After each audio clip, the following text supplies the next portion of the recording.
Abakunzi bakoresha umwanya media uni Mahri Foden mu cameraman wa koresha umwanya media. Eti rero ngira ndabayagira iki. Kintu ngira ndabayagire ni kimwe mu bintu maze imisi ngenda mbona ikinyamesha makuru kidashaka kubashikiriza mu bijanye n'umuryango wakoresha umwanya n'abakozi bakoresha umwanya media. Ati imbere ko ndabayagira ngenda kwijambo iramenda bereka amasanamu banze murabe neza mwitonze.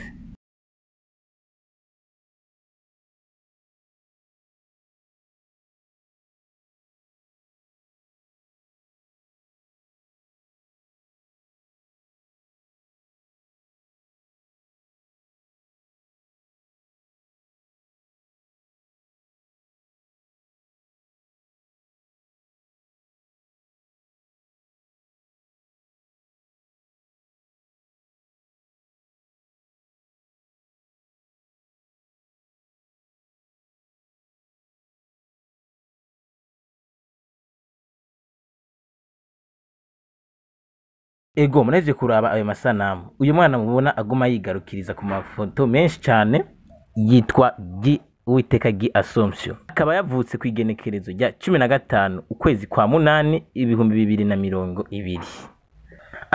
Bikaba vyumvikana neza ko afise imyaka 2 n'amezi 6. Abenshi tuzi ko uyu mwana ari wakoresha umwanya, ariko ibicana cyane ko ku mbuga nkuko musanzwe muguma muvyibonera bigaragaza yuko uyu mwana yoba atari wakoresha umwanya. Mbega mweho muvyibaza kwiki? Byatanguye umwigeme yitwa Bera aza abwira akoresha umwanya nkuko bivuze mu kiganiro mubibona, amubwira yuko yobazi se wa Gi. Ivyo bintu rero bikaba vyaramukweze na Randi Promoter, ariko Randi Promoter aho twagiye tumuvugisha hose yabagiye avugana na koresha umwanya ntigeze yemera yuko umwana ari wiwe, kandi na mama Gi nyene ntabwo yigeze yemera ko umwana ari wa Randi Promoter, ahubwo wewe yaguma yemeza yuko umwana ari wakoresha umwanya. Ivyo bintu rero bikaba vyaje kurangira Bera abuze, tukaba twese twaciye tubona yuko Bera ari umubeshi. Kugeza ubu twese tuzi ko umwana ari uwakoresha umwanya, ko Bera yoba yari yazanywe n'ububeshi. Ariko rero uko kwari nko kubibutsa ico nyamukose cyari kinzanye kwari kubibutsa ku maposti maze imisi ngenda mbona ku rubuga rwakoresha umwanya sanzwe akoresha rwa Facebook ikurikanwa n'abantu barenga 10,000.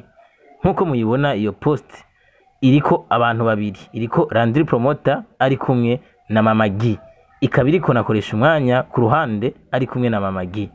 Hejuru abakaba banditse ati abagabo barajya imbwa nazo zikishura n'utuntu two gutwenga. Ivyo bikaba vyanditswe nakoresha umwanya nyene. Ngerageje kuraba kuri ayo mafoto urabona neza yuko ifoto imwe ari ya kera, ifoto yindi nayo ari ya vuba. Ifoto imwe ni ya kera kuko mama Gi yarasa n'umuntu akiri muto, iyindi nayo mama Gi yari yibungenze, bonigaragara neza ko yari yibungenze. Ariko nkaraba ivyanditse nkasamo nkaraba abagabo barajya imbwa nazo zikishura. Eske mwabo bantu umugabo ninde imbwa nayo ninde? Ico naco rero kikaba ari cyo kibazo cyanje. Inyuma y'iyo post yakoresha umwanya nkaba rero nagiye mbona iyindi post ku page yitwa Gi Kanyamuji, ikaba ari page iboneka kikurikiranwa n'abantu barenga kwijana. Ipage iriko ifoto ya Gi, uri kuraraba neza muri iyo page hari ibintu byinshi bya Gi byerekana yuko iyo page ari ya Gi. Ikaba nayo nyene postinze ko za foto nyene zibiri. Postinze ko ifoto ya Randi Promoter iri kumwe na mama Gi, akaba n'ifoto ku ruhande y'inyene ya papa Gi iri kumwe na mama Gi ariwe koresha umwanya. Ikaba yanditse ko ati ninakura nkatangura kuvuga nzobaza neza mama wanje papa wanje hagati ya Randi Promoter nakoresha umwanya, erega makenga sinoyabura n'aya mafoto umenga arasicavuga. Ivyo bikaba bisa neza byerekana neza ko byanditswe na Gi Kanyamuji. Eske turacabaza iyo page ya Gi Kanyamuji ni yande? Mu bantu nzi bakorera ikimenyesha ikinyamakuru cyakoresha umwanya media. Iyo page sigenda yikoresha, je ni mu cameraman wakoresha umwanya. Iyo page ni yakoresha umwanya. Iyo page ni ya mama Gi. Iyo page ni ya Pax. Abantu twoyironderamo nabo nyene. Canke ni ya Gi Kanyamuji. Gi Kanyamuji ku myaka afise sindi ko ashobora gukoresha page. Ivyo rero bikaba vyabaye ku munsi w'ejo.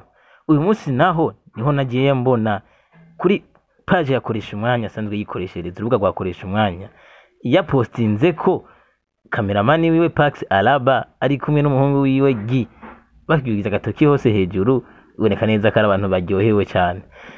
aho hejuru akaba yanditse ati koresha umwanya nyene, akaba yandikiye ati Pax Alaba kumengo nawene yoba yarahongeje ku buki. Ubwo buki nabwo ivyo n'ibindi bidutera ikibazo. Ubwo buki nabwo nubuhe? Yashatse gushikiriza iki?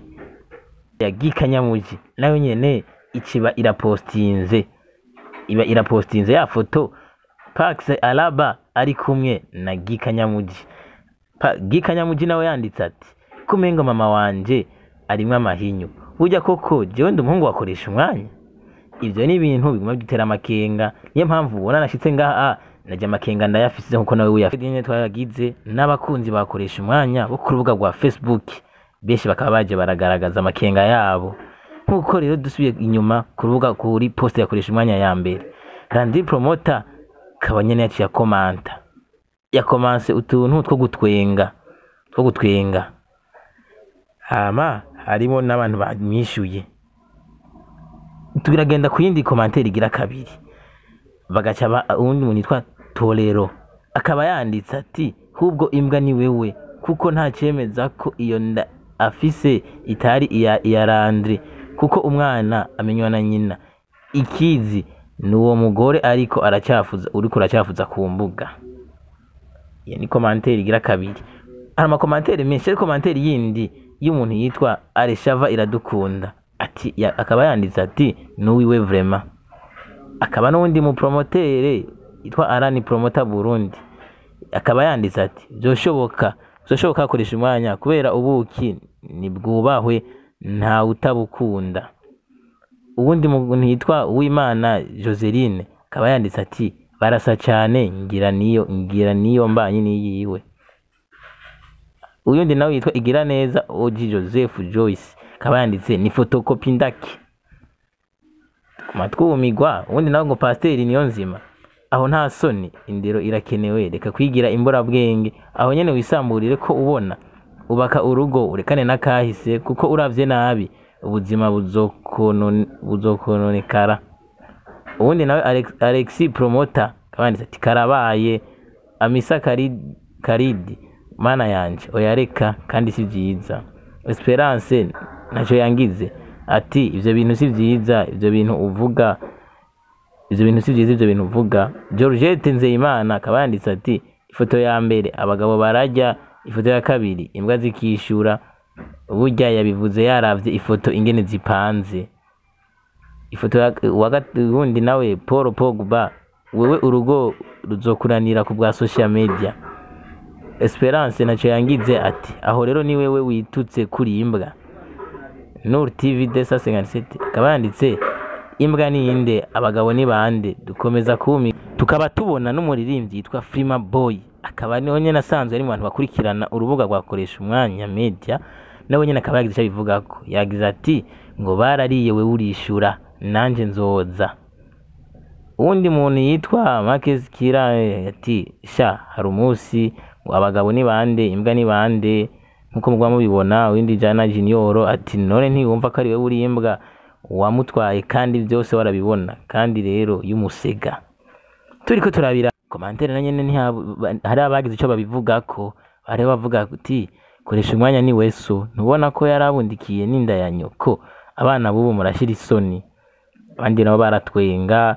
Ubundi aramubwira ati koresha umwanya ni weso wa mwana we ukuranye ubwenge bwo gukoresha fibi. Tugiye kubiraba turavye ama commentaire turiko turabona neza yuko ibintu koresha umwanya agize abantu babineguye batariko baramushigikira.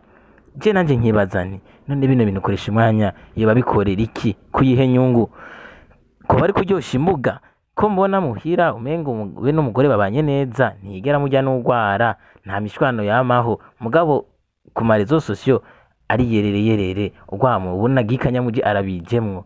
Bino bintu ubona biko bifata inzira yihe. Mugumane natwe turabakunda cyane, nzoguma muronka amakuru cyane gose, nzoguma tubereka ku mwanya uko biko biragenda.